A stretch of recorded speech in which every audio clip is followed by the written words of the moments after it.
Hey guys, I did put up my costume video yesterday. I hope you all enjoyed it.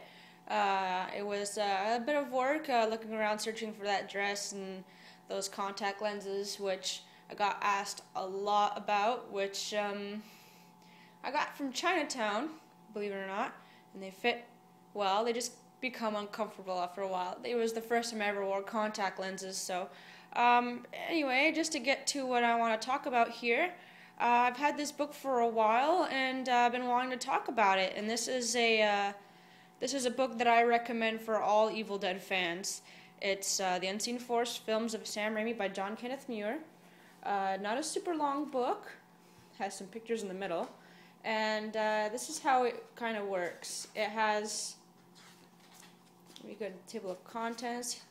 Chapters for every single movie. So it starts off with The Evil Dead, but beforehand there's an introduction and like a pre-movie chapter growing up within the woods of Michigan, which is very helpful. And then there's some appendices. The book was released in 2004, so it only covered up to Spider-Man 2, but like during the production, there was pretty much, that chapter is pretty much rumors of the time that the author was able to get. Now, let me go to a chapter at the beginning here, just to give you an idea.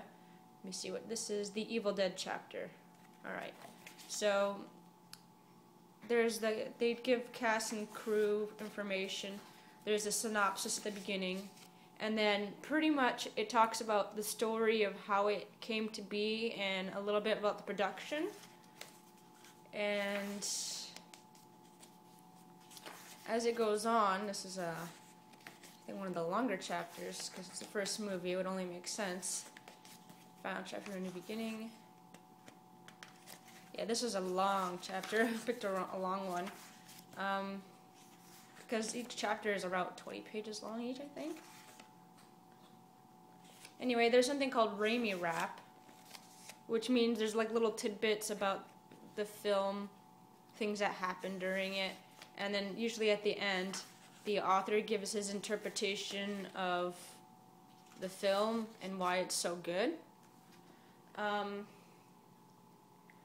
a slow reader, so it took me a while to finish this. I don't really read that much. Yeah, my nails are still done from the costumes, as you can notice. For this book, the reason why I recommend it is because during the part of the chapters where we're talking about the production or Raimi Rap, there is interviews with people involved in each film, and they all go in depth of their experiences with Sam. And none of this is actually talking with Sam, it's talking with the people who worked with him. And for example, for the Evil Dead chapter, Tim Philo is interviewed, and so is Bart Pierce, and these are people who we don't get to hear from a lot. And another thing about this is not exactly like a rehash of, say, the Evil Dead Companion. Most people know about the Evil Dead Companion and have read it, whereas this book, not as many people seem to know about it.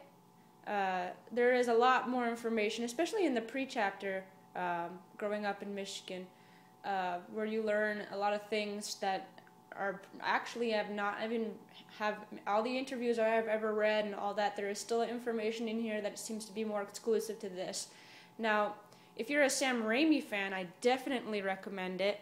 Like I said, only covers up to Spider-Man 2 in pre-production. And another thing is that like the one thing I decided that I really thought maybe could have been improved upon the book is that the author seems to give Sam Raimi a lot of credit, whereas he doesn't seem to like to admit if a Raimi movie wasn't good. Like he'll go ahead and just highlight all the things that made it great. The only thing he'll go to admit is it bombed at the box office. I mean, that's something you can't deny. But he seems to be a little bit too easy on Sam. I mean, I admit Sam is a great director, but doesn't mean he's flawless. And that's just my opinion, you know. Nothing too big of a major of a complaint or anything of the sort. There are technically, three movies in this book. I actually read the chapters for, but I hadn't seen the movies yet. If you decide to get this book, I suggest you watch the movies before you read the chapters on them, because there are major spoilers throughout the chapters for each movie. So that's something I need to let you guys know. Otherwise, this book, I am just letting you guys know right now, this book I really highly recommend. In case you guys are wondering, the movies I haven't seen yet, there's Darkman chapter. The movies I haven't seen yet is A Simple Plan, For the Love of the Game, and The Gift. I do not plan to see For the Love of the Game because I hate romance movies and I hate sports movies, especially if it's baseball. So I probably won't even be able to, stand it, despite it being filmed by Sam Raimi. I just want to talk about this book real quick. I really highly recommend it. It is an old book, but there is a lot of information here that is really good. If you love learning about the Evil Dead trilogy like I am, always constantly trying to read interviews, magazine articles, and the such. There's still one other book I plan to buy, which has great information as well. And once I get around to that book, I will also post a review and my thoughts of it as well. So I hope you guys found this useful. I paid $18 for this, brand new, and it was definitely worth every penny in my opinion. So I hope you guys enjoyed my last video. I hope you found this one useful, and I'm happy to say that I have great stuff coming up this month. It's all a matter of just waiting for the mailman. So I'll see you guys later, and thanks for subscribing. Bye.